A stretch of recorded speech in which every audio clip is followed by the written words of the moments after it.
En complément à nos épisodes réguliers, Alliance est fière de vous présenter ses extras contenant les précieux concierges de Serge Beauchemin, agrémentés de réflexions vous amenant à passer à l'action afin de vous aider à mener votre projet d'affaires au prochain niveau. Cette semaine, notre épisode est commandité par Acombago, qui est une solution de gestion web 100% québécoise conçue par des experts qui soutiennent les PME d'ici depuis plus de 35 ans.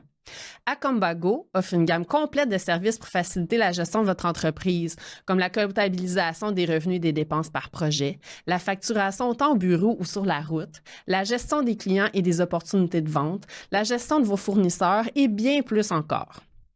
Aujourd'hui, on répond à la question que beaucoup d'entrepreneurs se posent, faisant face généralement à la croissance de leur projet.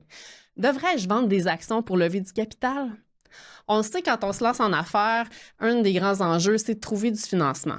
Au départ, c'est pour être capable de lancer son projet. Ensuite, on doit trouver du financement pour faire face à la croissance puis s'assurer d'avoir des liquidités suffisantes pour passer ces différents stades de croissance-là. C'est stressant, c'est parfois même vraiment challengeant, puis il y a plusieurs questions qui peuvent surgir. Voyons ce que Serge Beauchemin a à nous partager pour alimenter vos réflexions et on se revient après ça. Souvent en démarrage ou dans une petite entreprise, une TTE comme on dit souvent, une petite entreprise, les entrepreneurs ont une propension à dire « Hey, il faut que je lève du capital, il faut que j'aie des actionnaires, il faut que je vende des actions pour avoir un nouvel investisseur dans ma compagnie. » Moi, je suis plus ou moins chaud à cette idée-là parce que souvent, cette décision-là est prise trop tôt dans la croissance de l'organisation. Je dis trop tôt parce que parfois, les entrepreneurs n'ont pas fait la mathématique, je dirais, de ce que c'est ou de ce que ça représente vraiment vendre de l'équité, vendre des actions de sa compagnie. Je vous explique. Quand un investisseur va acheter des actions dans une entreprise privée, disons pour 100 000 s'il prend ce 100 000-là, puis au lieu de le mettre chez Apple ou chez Google à la bourse, il le met dans votre compagnie, c'est parce qu'il veut un rendement pas mal plus élevé que le 15-20 qu'il pourrait faire à la bourse. Donc, il s'attend normalement à un rendement d'autour de 30, 35, 40 et pas sur du court terme, parce qu'il sait bien que s'il met 100 000 chez vous, il ne va pas récupérer son investissement en 6 mois. Il va le récupérer en 5 ans, 6 ans, 7 ans. Donc, il met 100 000 pour faire 30-35 par année pendant 5, 6, 7 ans. Surprise, ça, c'est du rendement qui vous appartient parce que techniquement, ces actions-là sont à vous avant de les vendre à l'autre. Vous me suivez? Alors, c'est du rendement que vous devriez faire, vous, comme propriétaire de la business, et vous devriez vous poser la question, est-ce que cette équité-là, les actions que je vends, le 100 000 que je vais chercher, est-ce qu'il va me permettre de générer justement facilement ce 30, 35, 40 %-là sur 5, 6, 7 ans, ou c'est une béquille que j'ai besoin pour passer à travers une mauvaise période?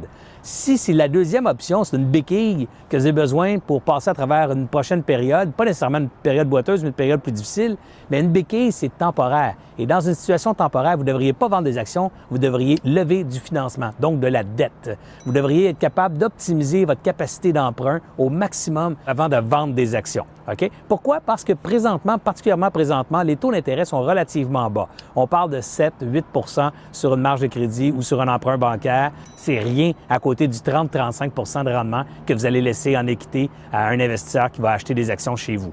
Il faut savoir que deux choses importantes quand on emprunte de l'argent. Avez-vous des actifs à donner en garantie? Là, il y a des gens qui disent, c'est quoi les actifs que je peux donner en garantie?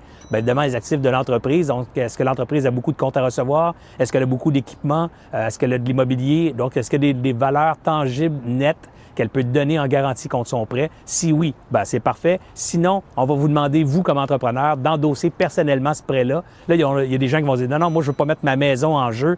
Si tu n'es pas prêt à mettre ta maison en jeu, pourquoi tu demandes à quelqu'un d'autre, lui, de prendre des risques et de mettre sa maison à lui en jeu dans votre projet d'affaires? Donc, normalement, vous devriez croire assez à votre projet pour mettre votre équité personnelle en garantie sur un prêt bancaire ou sur un prêt institutionnel. Et la deuxième question que vous devez vous poser, c'est avez-vous le cash flow nécessaire dans le business pour assumer les prêts mensuels? Si vous avez des bons cash flows, c'est-à-dire que vous générez des revenus mensuels récurrents et prévisibles sur les 2-3 prochaines années, du moins sur la durée du prêt que vous voulez contracter, allez chercher ce prêt-là, allez optimiser vos capacités d'emprunt avant de vendre l'équité. C'est la bonne stratégie financière.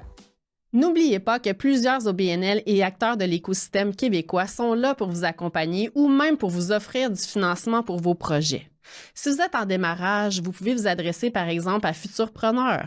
Il y a aussi La Ruche qui vous permet de faire des campagnes de sociofinancement. Les projets peuvent être petits ou de grande envergure. Avec La Ruche, il n'y a pas de problème. Il y a ensuite le réseau des SADC et CAE qui sont là pour vous accompagner, qui offrent du financement pour les entreprises aussi. Ensuite, vous pouvez vous tourner vers la BDC, vers Desjardins Capital, vers Ange Québec, Investissement Québec, qui peuvent faire du capital de risque si votre projet se trouve dans une niche vraiment particulière. J'ai envie de conseiller de ne pas vous laisser décourager par un non. Oui, la recherche de financement, ce n'est pas toujours évident, mais il y a plusieurs solutions qui s'offrent à vous. Faites-vous accompagner, n'hésitez pas à demander de l'aide et à saisir les opportunités qui vont s'offrir à vous. Pour plus de contenu informatif ou inspirant, n'hésitez pas à visiter aliasentrepreneur.com. Je vous rappelle également que pour vous aider dans la gestion de vos chiffres, vous pouvez penser à Acombago. Acombago, ce n'est pas simplement un logiciel comptable, c'est un véritable écosystème de gestion qui permet de centraliser et d'optimiser chaque aspect de vos opérations. Donc, vous choisissez le forfait qui vous convient, puis vous bénéficiez d'outils et de l'accompagnement nécessaire pour réussir, que vous soyez en démarrage ou déjà bien établi en affaires.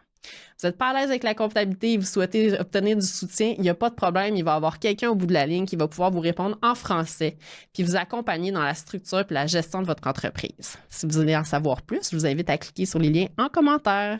Je vous remercie beaucoup d'avoir été présent cette semaine. On se revoit la semaine prochaine pour une découverte pour entrepreneurs. Merci.